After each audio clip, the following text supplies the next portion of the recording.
देखती आंखों और सुनते कानों को मेरी तरफ से अस्सलामु अलैकुम। ईद से कबल घर की सफाई करना एक मुश्किल मरहला बन जाता है। घर की सफाई की ऐसी टिप्स जो घर को जगमगा दें। आपका घर आपके सलीके का मजहर है। लोग घर की हालत से घर के मकीनों के ज़ौक़ का पता लगाते हैं। साफ सुथरा चमकता हुआ घर वालों के लिए भी ज़हनी सुकून का बायस बनता है, जबकि फैला हुआ घर में अफरा तफरी और इंतशार को जाहिर करता है। इसलिए अपने घर को साफ सुथरा रखें और जब किसी त्योहार का मौका हो तो खास तौर पर लोग ज्यादा एतराज करते हैं। या घर में कोई दावत हो या कोई पार्टी वगैरह हो तो अगर वक्तन फवक्तन घर की तफसीली सफाई की जाती है तो इस वक्त काम जल्दी खत्म हो जाएगा। लेकिन अगर ऐसा नहीं है और सिर्फ ईद ही सफाइयाँ की जाती हैं तो फिर ये सफाइयाँ घंटों का काम बन जाती हैं। ईद की सफाई के लिए आपको पहले मंसूबा बंदी और तैयारी करना पड़ेगी। सबसे पहले आप अपने स्टोर की गैर जरूरी अशिया को ज़ाया करें ताकि सफाई के दौरान गैर जरूरी अशिया के रखने की जगह बन सके। हर चीज़ की सफाई के लिए दिन मुकर्रर कर लें। कालीन, दरी और पर्दे एक दिन साफ करें, दीवारें एक दिन साफ करें और दरवाजे और लकड़ी का सामान अलग दिन साफ करें। घर की तफसीली सफाई आहिस्ता आहिस्ता। ईद की सफाई सिर्फ एक दिन में मुकम्मल नहीं हो सकती, इसलिए अगर आप थकना नहीं चाहती तो चंद दिन पहले ही आपको तैयारी शुरू करना होगी।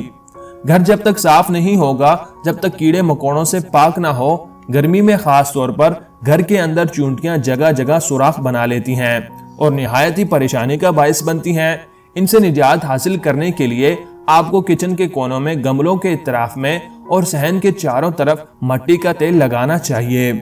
घर से चूहों को मार भगाने का आसान तरीका यह है कि चूहे जिस रास्ते से आते हों रात में वहां गंधक की धुनी दें। इसके अलावा अब ग्लू बोर्ड भी आ गए हैं जो चूहों की गुजरगाह में रख दें। चूहे इस पर से गुजरेंगे तो चिपक जाएंगे। अक्सर मेहमानों के आते ही लाइट चली जाती है या मच्छर निकल आते हैं जो दावत का मजा खराब कर देते हैं। इसलिए आपको घर के चारों कोनों में नीम के पत्ते लटकाने चाहिए। गर्मियों के मौसम में मक्खियां बहुत आती हैं। इनको भगाने के लिए चाय की इस्तेमाल शुदा पत्ती को सुखा लीजिए और फिर देखते हुए अंगारों पर डालिए तो मक्खियां नहीं आएंगी। दरवाजे और खिड़कियों की सफाई। घर के दरवाजों और खिड़कियों की बेहतरीन सफाई के लिए 2 हिस्से सरसों का तेल और 3 हिस्से मिट्टी का तेल मिलाकर सूती कपड़ा भिगोकर दरवाजों पर अच्छी तरह रगड़ें। इस अमल से न सिर्फ दरवाजों पर चमक पैदा होगी बल्कि वो नए नजर आने लगेंगे और झटपट साफ भी हो जाएंगे। फर्श और कालीन की सफाई। जिस पानी से फर्श धो रही हो, अगर इसमें फर्श धोने से पहले थोड़ा सा नमक मिला लिया जाए तो फर्श पर कीड़े और मक्खियां जमा होकर नहीं भुनभुनाएंगी। कालीन की सफाई के लिए एक कपड़े को रोगन तारपीन में भिगो लें और इस कपड़े से कालीन को साफ कर लिया जाए तो कालीन और दरी में बेहद चमक पैदा होगी। फर्नीचर को नए जैसा बनाएं। हर किस्म के फर्नीचर से गर्मी, धूप और आग के निशानात दूर करने के लिए मिट्टी के तेल में थोड़ी स्पिरिट मिलाकर कपड़े से रगड़ें। इस तरह धब्बे दूर हो जाएंगे।